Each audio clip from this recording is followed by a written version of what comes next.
Welcome to Comic Book Corner 2.0. And fans, yes, you're back with me, Mike Spider Slayer, getting ready to bring you episode 5 of After the Poll. That's right, guys. This is the live stream where I talk about some of the comic books that I bought a few days ago at the comic book store and see if they're worth the actual hype that they advertised in the solicits, right? So yes, guys, welcome to the show, and I really appreciate it. We're going to have a good show for you today. We got a decent amount of, I guess, good books, I guess you want to talk about. We have 5 viewers right off the bat, so thank you. I was waiting to see that view count. And yeah, so the books that we're going to be talking about today, guys, is first, The Amazing Spider-Man issue 32. Next, we're going to be talking about Batman Superman issue 3. After that, we're going to be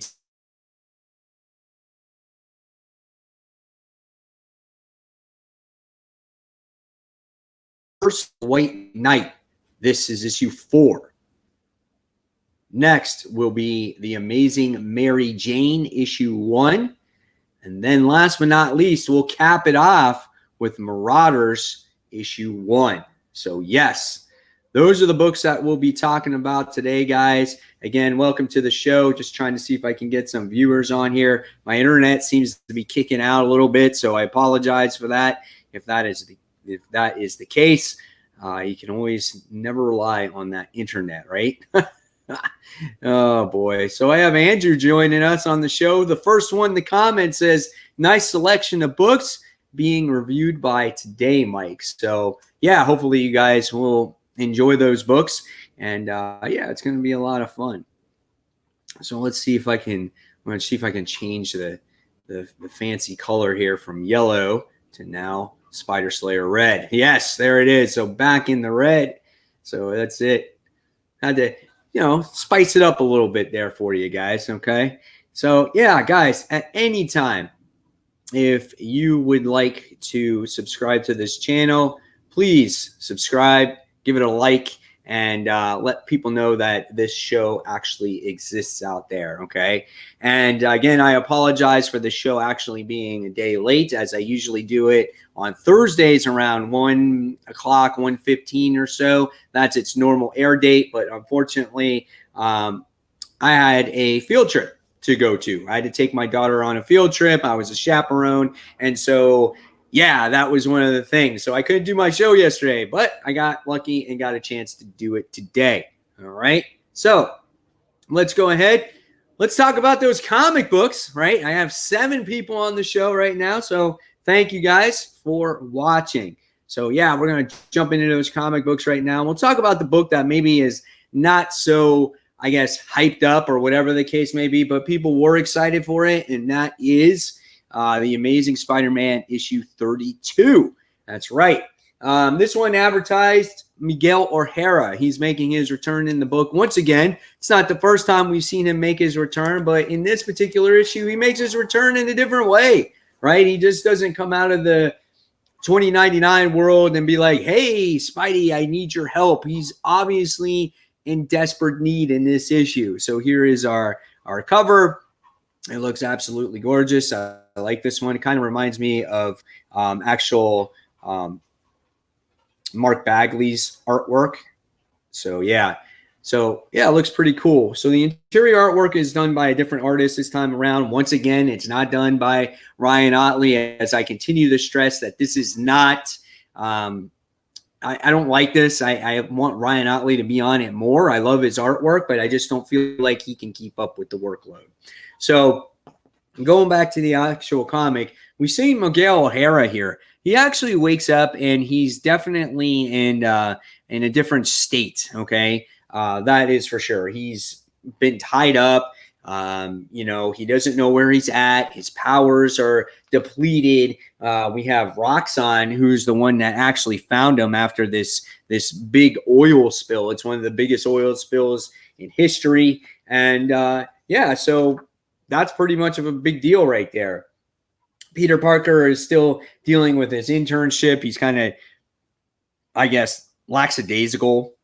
Think about MJ because she's not there and stuff like that. So yeah, this one was okay. It felt like almost like kind of like this filler issue for me in a way, even though we introduced in the story arc, I just felt like not enough happened, because teased you some more that Miguel O'Hara was in this book. We wound up getting to see Spider-Man going against the Chameleon in this issue as well. So yeah, it wasn't anything that really, I guess, excited me this time around. We have Silver Sable that makes her appearance as well. So yeah, again, nothing great.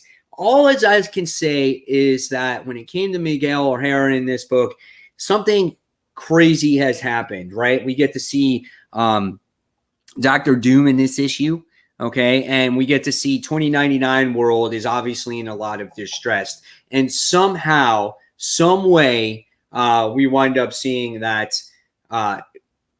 Miguel makes his way here. So, yeah. How we get that whole story told, I don't know if it's in the pages of The Amazing Spider-Man or if it's in those one-shots that are coming out in 2099. But maybe we'll get the full story there. I would like that. Would you guys like to see a Spider-Man 2099 universe as an ongoing type of thing? Maybe eventually this will lead into that. I could definitely see that. And like we're getting things kicked off here in 2099, and then we're getting these one shots, and then we're getting, maybe Marvel's kind of feeling it out. So tell me what you guys think about that. Would you like to see that? I don't know. So we'll see. Terrified Cup joins the show. He says, "Hey, made a live one." Yeah, welcome. It's awesome that you made it. And Andrew said, yeah, Doom 2099. So I guess, yeah, Doom, I guess, is behind this whole thing. Obviously, he's the face of this event. And again, whether we get anything out of 2099 books is still yet to be determined. But this one overall was just okay for me. It didn't blow my socks off or anything like that. So it was just okay.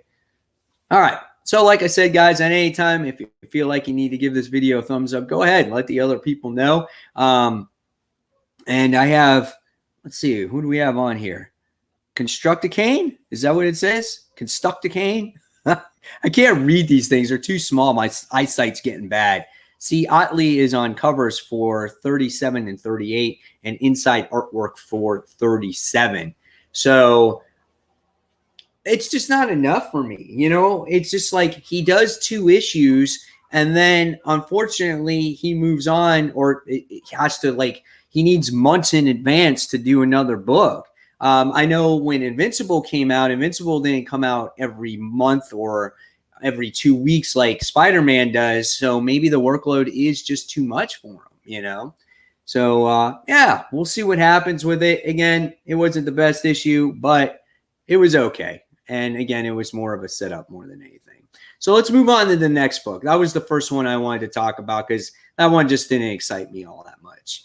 But now we're going to talk about Batman, Superman. This is issue 3. That's right, guys.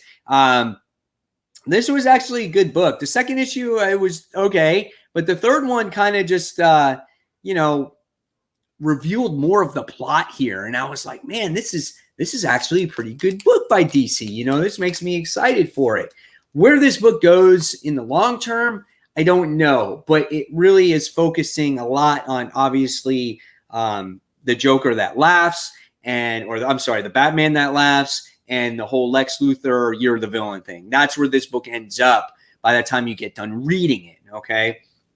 So in the beginning of this book, we wind up seeing the Batman who laughs teams up with Superman. And if you read the last issue, Batman basically gave the toxin to Superman, or set this whole thing up so he could possibly team up with the Batman who laughs and try to get information out of him. And they try to create they created this prison and make this false environment to make you think, or make Batman who laughs like he's been freed and he's escaping. But it was all a trap. of course, based off of Batman. Okay.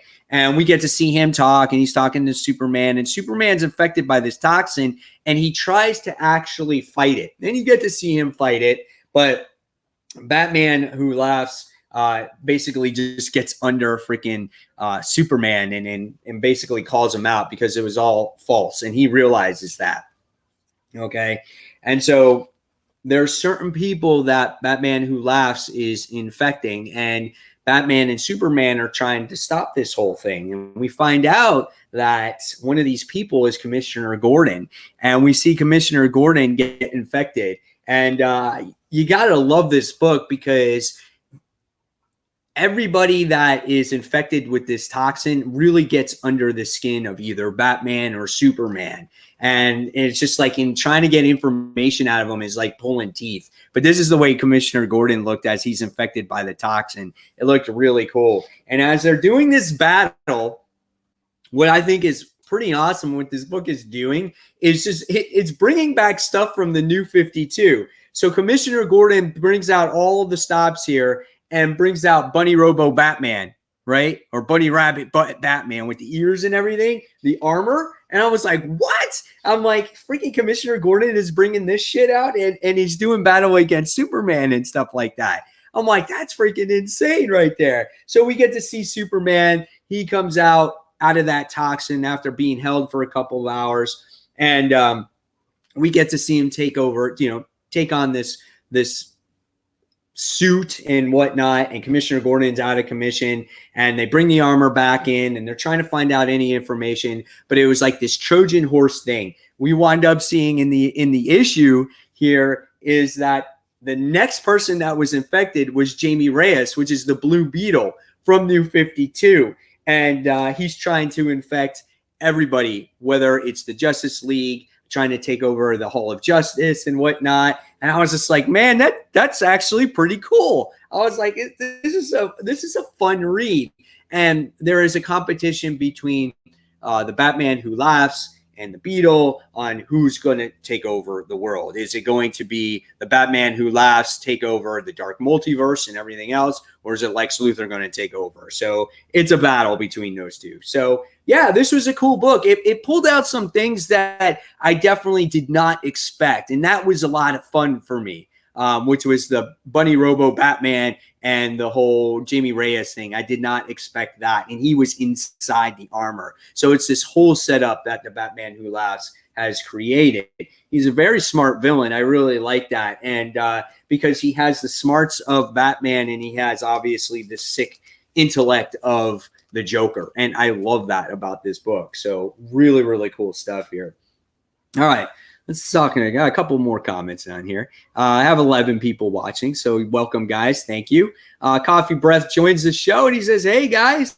And DJ Danny Boy Peru is on. He says, what's up, Mike? And Andrew says, Gordon Who Laughs. Yeah, that was pretty cool. I mean, you can name all these characters, right? Superman Who Laughs, Gordon Who Laughs, the Beetle Who Laughs. You had Shazam Who Laughs. And now there's still two more people, main players, to be affected here. Who do you think could be affected? Do you think maybe it could be Wonder Woman? Who else is a major player that can bring the Batman Who Laughs closer to his goal? And Coffee Breath says it looked sick. Yeah, so it was a great book. I had, again, a lot of fun with it. Looking forward to issue 4. I was waiting to see how issue 3 was going to turn out, because if it was going to be lame, I was going to drop it. And it turned out to go the other way. So thank you, DC, for giving me another decent book to read. All right, so we're going to move on now to our next book for the week. And this time we're going to talk about some weird ass shit in this book, man.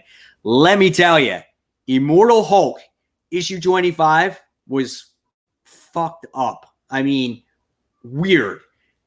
Who out there read this book? Just let me know.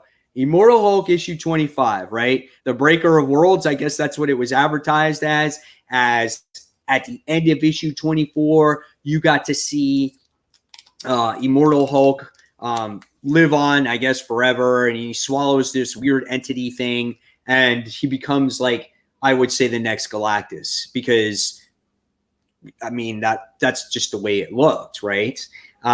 This book was extra sized too, and they charged you $5.99 for this particular book. Okay, and what happened in his book is just weird, and I can't even go into too much detail about it because it's just that weird. But I guess we're in this dying universe, okay? And if any of you guys want to say anything about Immortal Hulk, who has actually read this, just put it in the comment section, okay? And I'll read it out.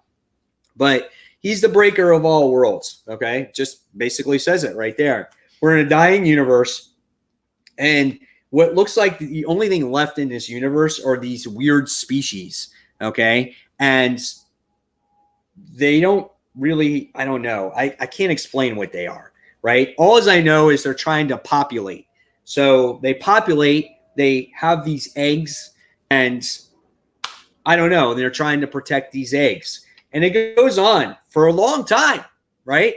And I'm just like, turning the page, looking at this world, going, okay, where's the Hulk? And finally, about halfway through this book, we finally get introduced to the Hulk, which obviously looks like a Galactus here.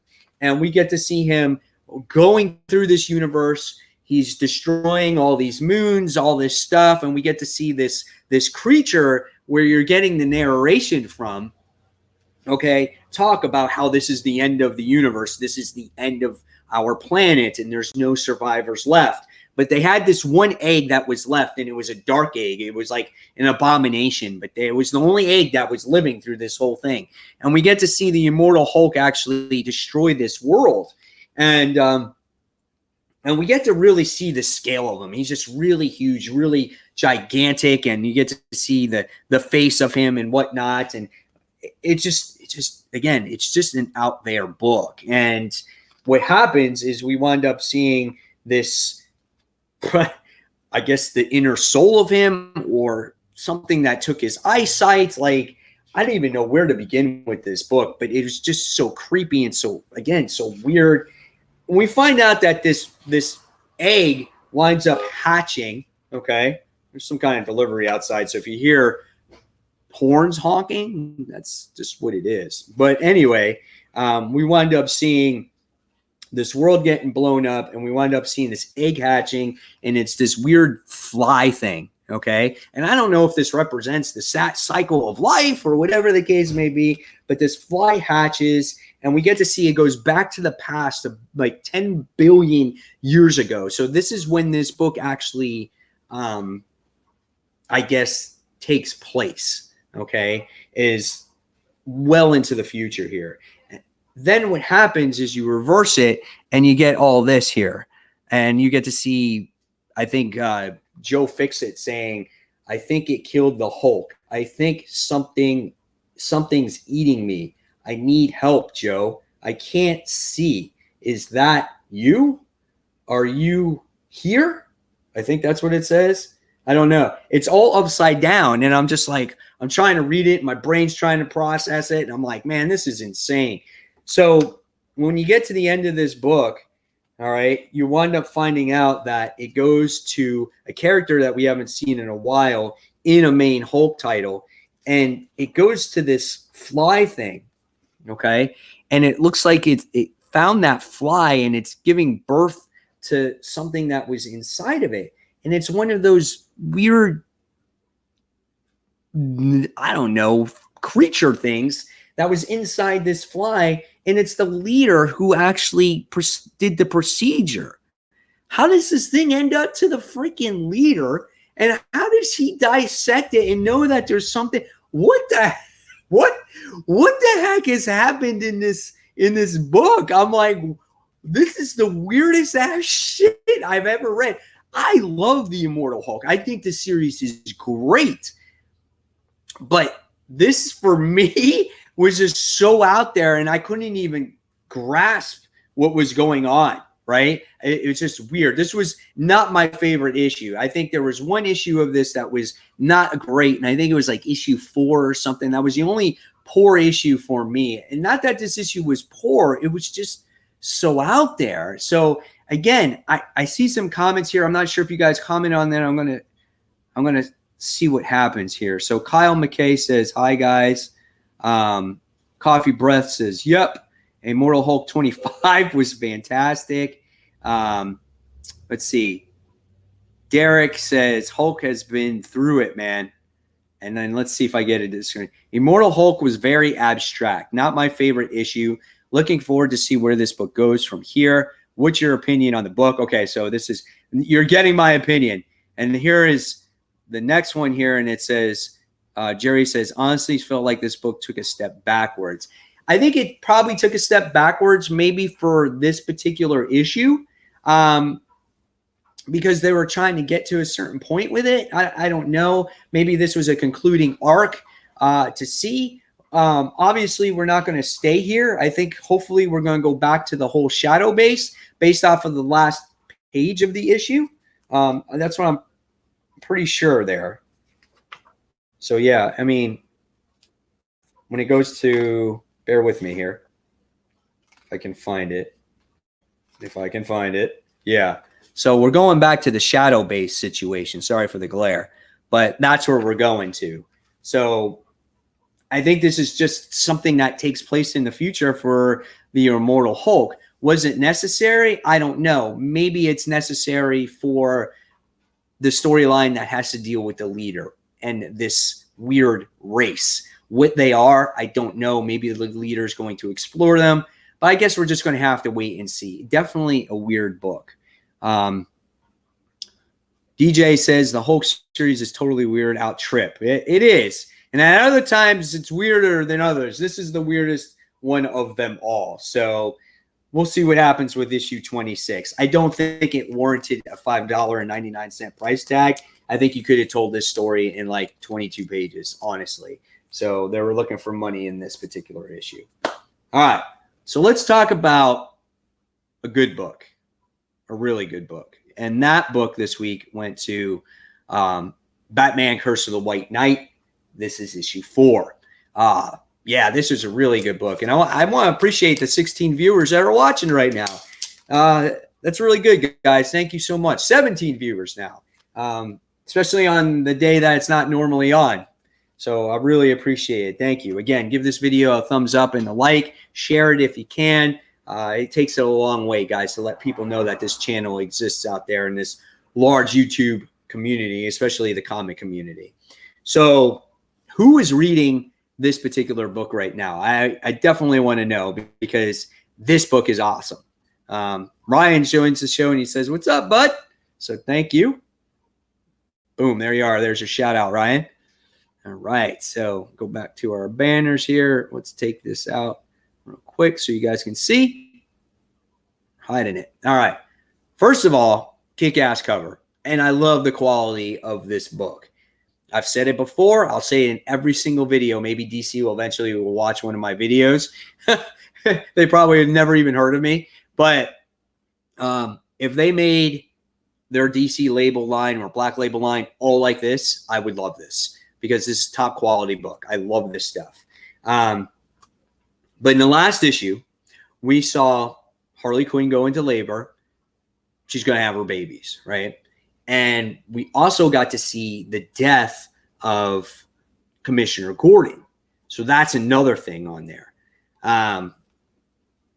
Coffee Breath says he's not reading it, but it looks good, though. Read it.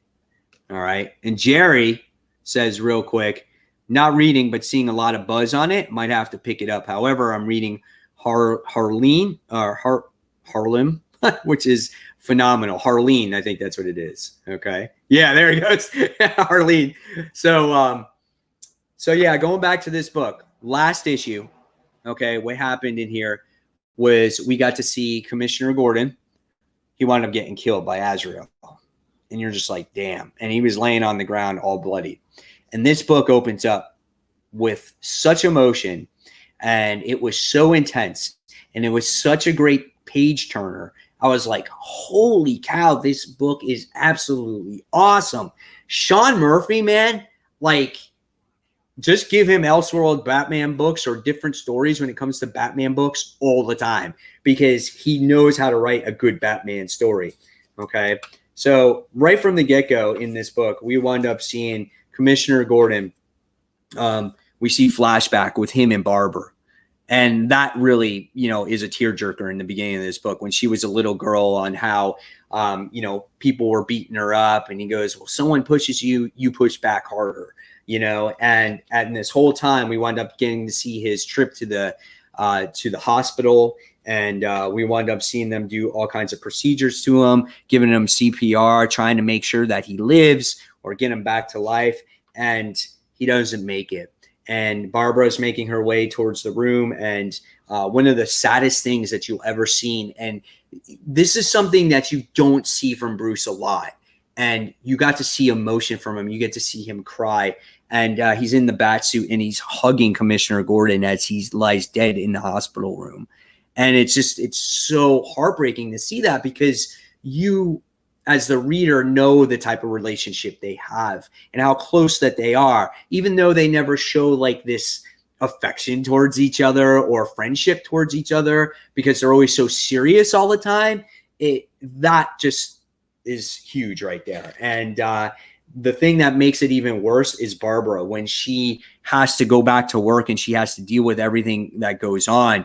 Her emotions are just running wild right now. And she blames Batman for everything. And you can understand it, because if it wasn't for Batman, Commissioner Gordon wouldn't be in this thing, and either would any of the other people. So it was really intense. And that's what captured me a lot. And he even went to Lee Tompkins, and he even, gives her a hug and can't believe what's going on either.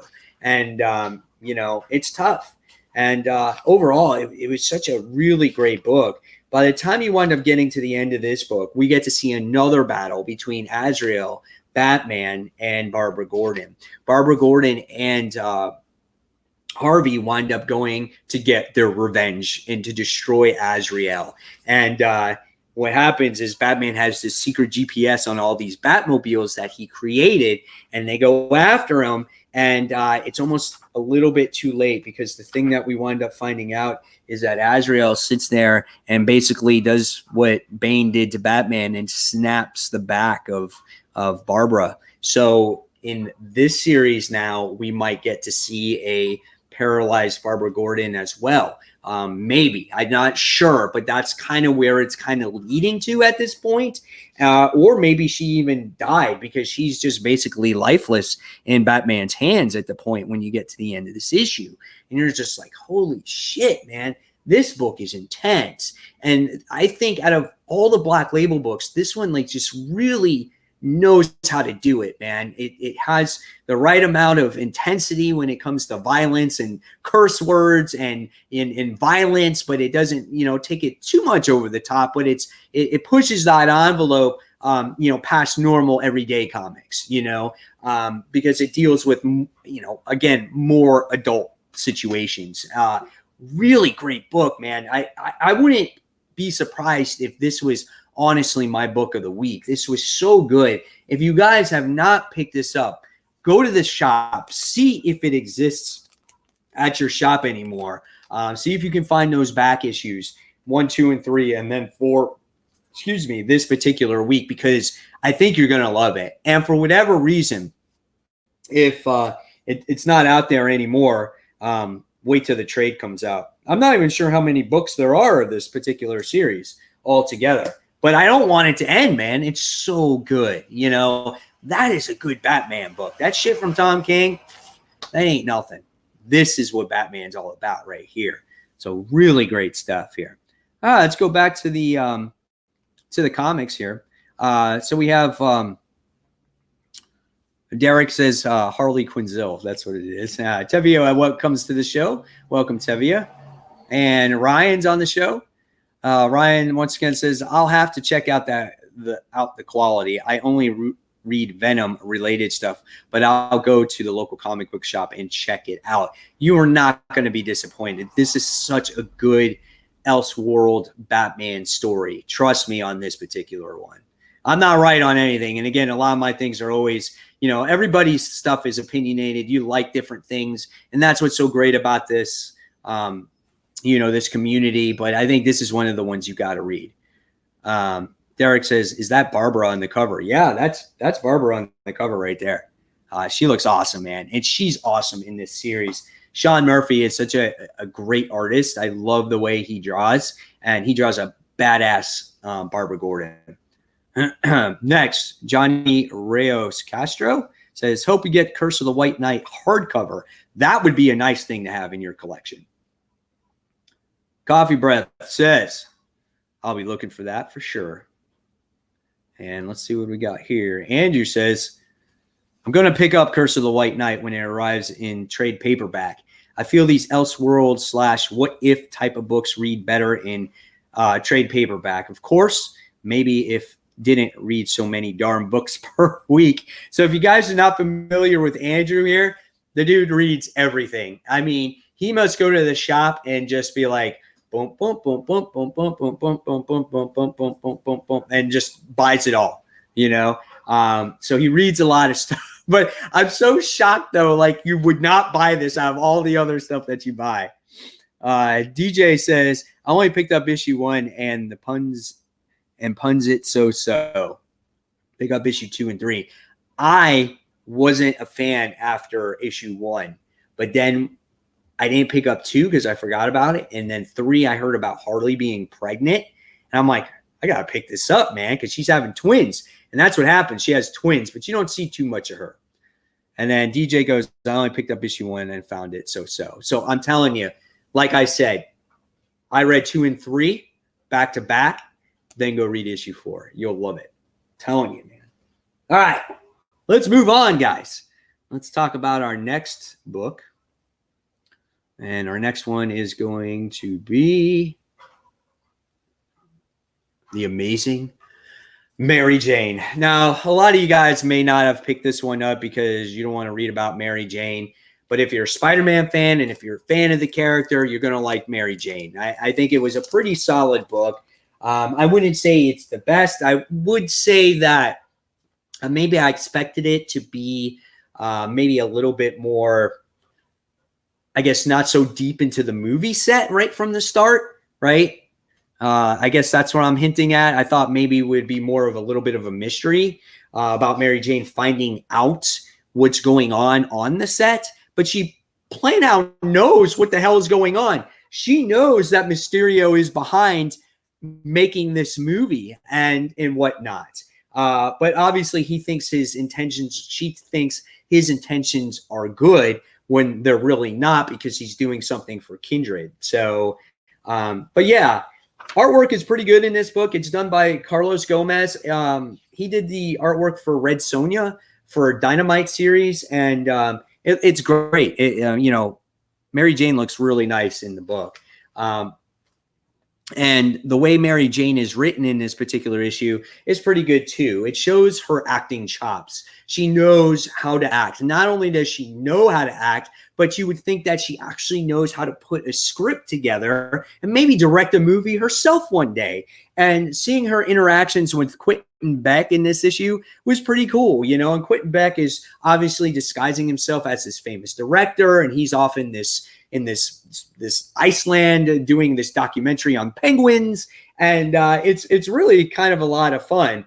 And we get to see him put together this movie, and it's about this actress that falls for Mysterio, which is actually Mary Jane, which is kind of hysterical, but overall it was a pretty good book. I can't say too much about it. We get to see Peter basically missing Mary Jane, and they get to talk on the phone while he's doing a battle.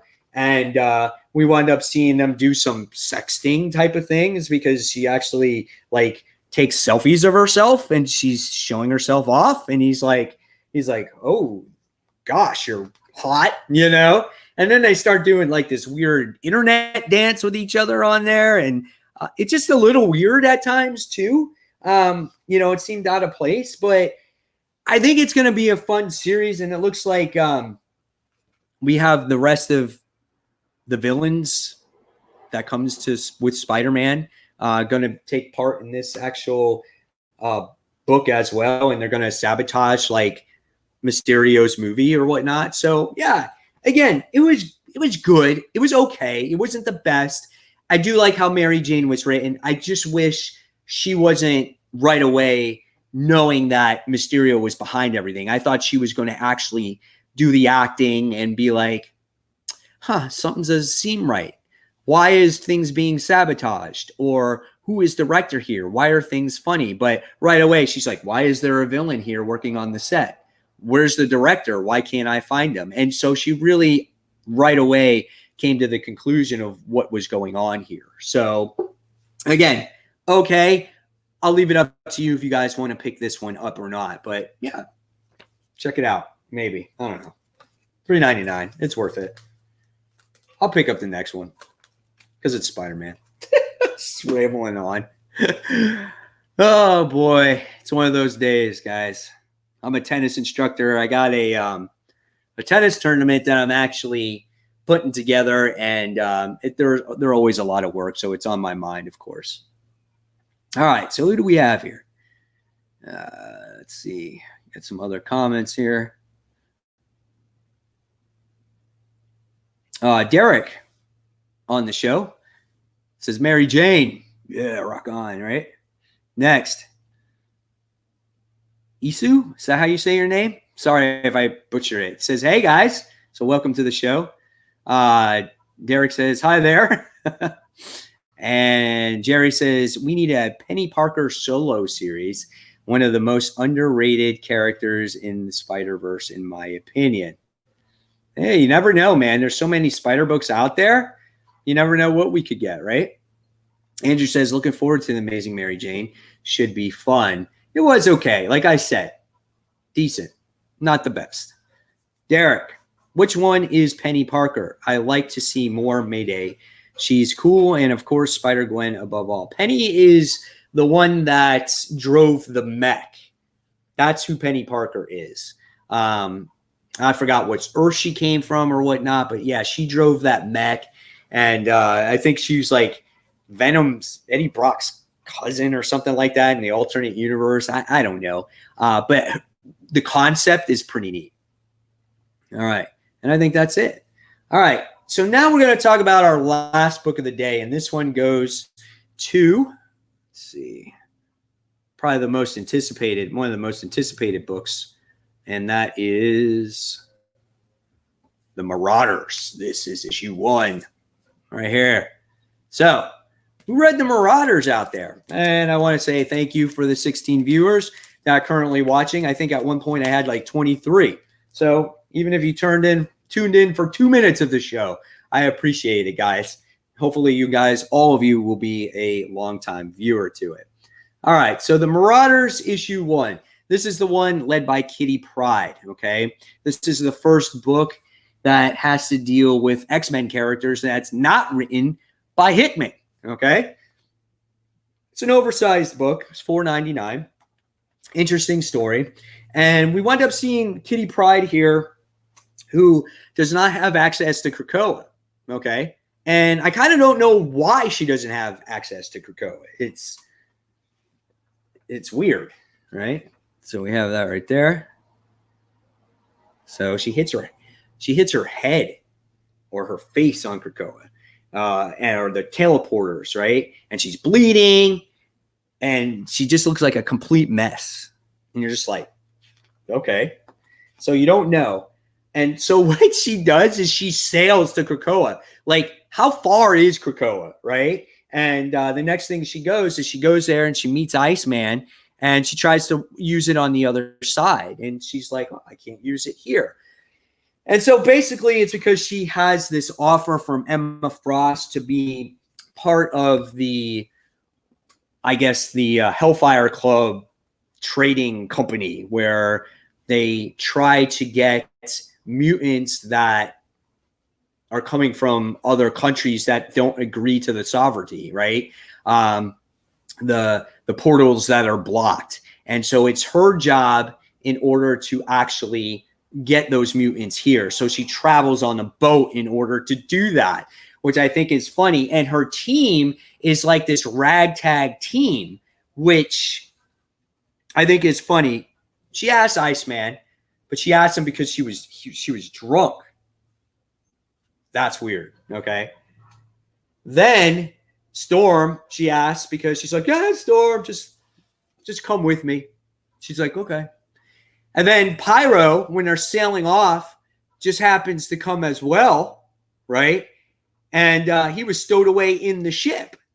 And he's just like, hey, what's up, guys? And it's the original Pyro, the Australian one, which I thought was actually a lot of fun. And but he was an experiment. He was a guinea pig for the first reincarnated mutants. And he didn't seem too happy about that. So maybe we might get a story from there. But yeah, so basically we wind up getting Kitty Pryde going through trying to recover these mutants. She does this battle against this Russian dude that's got this power dampening armor that takes away everyone's powers, all the mutants and whatnot, which I thought was pretty cool. And we basically see them succeed in the whole situation.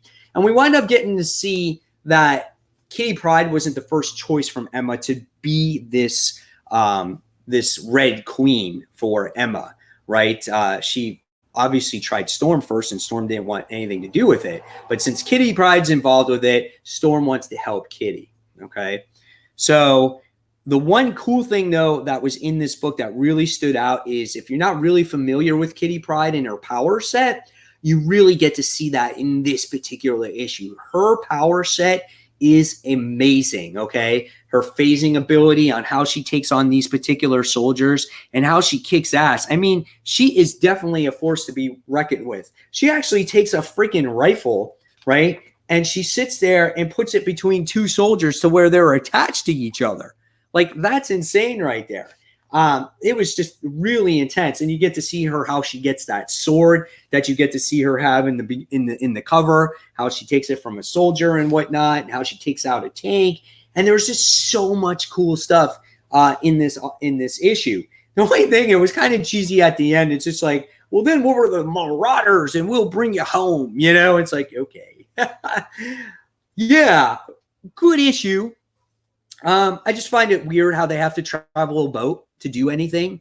It's got to take them days to get to where they can get to. Like, can't one of the other mutants just make an exception and get Kitty Pryde to go through the transport system? Like, can't they fix that? Like, it's just awkward for me. You know, I'm like, just doesn't make sense. But maybe that's part of the mystery of the book. Like, you know, and maybe that's why they can't go with her, you know, and they make it a thing too. They're like, the other X-Men don't want to travel without her, right? They're like, no, we're going to travel on the boat with you.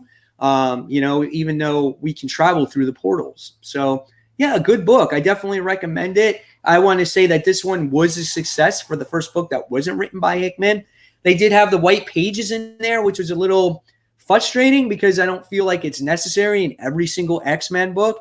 I get you want to have that feel like Hickman is behind it. But I don't think it's necessary. I'd rather have real pages to read besides like these filler pages, right? So yeah, so it was good. I definitely recommend this particular issue.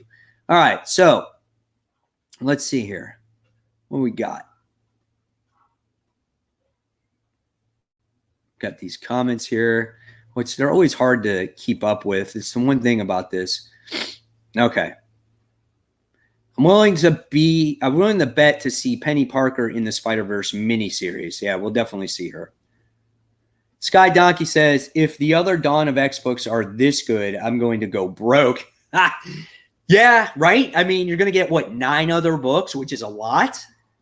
Derek says, that would be cool. I like Spider-Kid too. Oh, Spider-Kid. Yeah, I remember him. He was cool.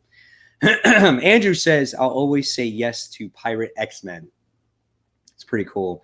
I like Pyro, though. I think he makes a good, like, addition to this team. I really do think so. We get to see Bishop in the issue, too, but it was kind of like a little side story, and I feel like they're going to have to pick him up along the way. Terrified Cup says, I've seen a theory that Kitty is a Neo mutant, and that's why she can't use the gates, and could be interesting. Maybe. We'll find out soon enough, I'm sure. And then we have Sky Donkey says, I'm at least going to pick up the first issues of each one. Yeah, me too. And then eventually what I'll do is I'll weed them out if they become lame. I can't imagine all 9 of them being good, right? But if they are, hey, that's a plus. I'll just have to drop something else. Coffee Breath says the action was the best part of the book. The action was really good, man. It made you really see how strong Kitty is and that we don't take her as a little kid anymore, right? And that's why her name has changed from Kitty to Kate, because Emma looks at her as a grown woman, not this kid that wore roller skates and, you know, sweatpants and things like that when she first came. And everyone just calls her Kitty because, again, she was the youngest of the X-Men. But she's grown and matured since then. All right.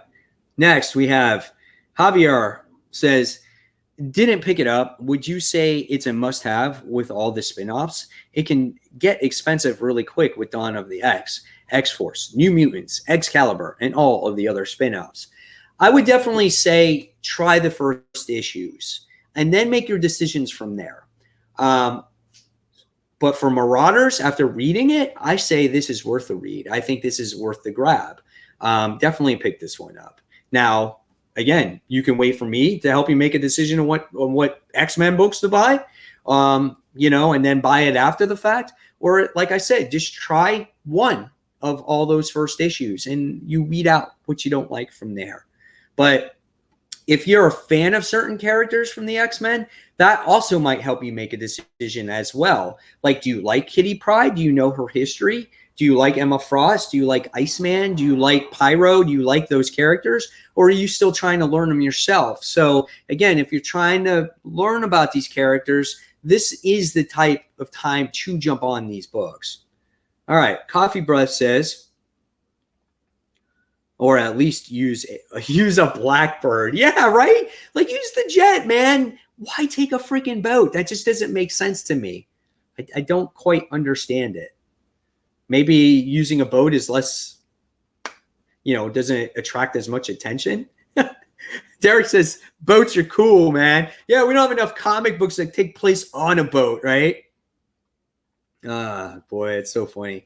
Coffee Breath says, it's the fun X-Men read. Yeah, I think it is. I think it is going to have a little fun. I like how, you know, Kitty Pryde actually got drunk in this issue, and she was just like, yeah, Storm, you come with me. And Iceman, you too. You know, it's like she's a typical pirate right from the get-go. It's like a seesaw, but without the first S. That's funny. Let's see what else we have. Johnny Rios says, it's getting expensive. January solicitations say there will be 2 of each in that month, and wave 2 is coming. Cha-ching, cha-ching, cha-ching. Well, go out there, guys, and this is how I do it, okay? I buy a lot of books myself. I buy anywhere to 12 to 13, maybe more at times, of books a week, if you guys watch my comic book hauls, right? And then a lot of times I get a lot of books for free from my comic book shop because I spend so much money there. You know, they give me a 10% off discount and I get, you know, decent amount of money taken off. But if there's a book out there that you're truly not enjoying and you're just like, it's okay, we'll see what happens next month, you know, then try that new book. That might spark something for you. You know, that I guess that's the advice that I can give you, you know, like Batman, Superman right there. If it wasn't good in issue 3, I was going to drop it, but it was good. And I continued with it. If there's a book that's like on issue 3 or 4 out of 6, I won't hesitate to drop it. Yes, would you like to complete a whole series? But if you're not enjoying the series, why spend the money for it? You know, everyone's a little different. Everyone collects comics for a different reason. People collect books to collect them because they might be worth money one day. People collect books because of the stories. People collect books just for the covers, the variant covers. You know, people collect for all different reasons. But again, if you're in it for the stories, then, you know, collect it for the story. And if there's a story that you're not truly enjoying, then drop the book that you're currently reading. Okay. Coffee Breath, is that Tom Waits as your profile pic? If so, that's awesome. And Jerry says, out of 9 books, which do you think will be the must-haves for your collection? I have to go through the books again. I don't have access to all of them right now. Obviously, it's going to be the main X-Men book. I'm looking forward to X-Force. I like the Marauders. The one I'm not looking forward to the most right now is the Psylocke one. And I like her, but I don't know about the book itself. But again, I'm going to have to try them all out and see. I could probably make a better determination after issue 1. Okay. Thanks, guys. 21 viewers right now. So thank you very much. And again, give this video a like. Shadow Rave says, who's captain of the boat? It's Captain Kate Pride. That's who it is. Tevye says, I love this story. Tons of fun. It is actually a lot of fun, Tevye. And following that up, he says, I love this story with Kitty Pride. It's tons of fun. Okay. We know it's tons of fun. And forget Bendis Superman nonsense. Yeah, if you're reading Superman and you're a Bendis fan or you're not a Bendis fan, don't read it.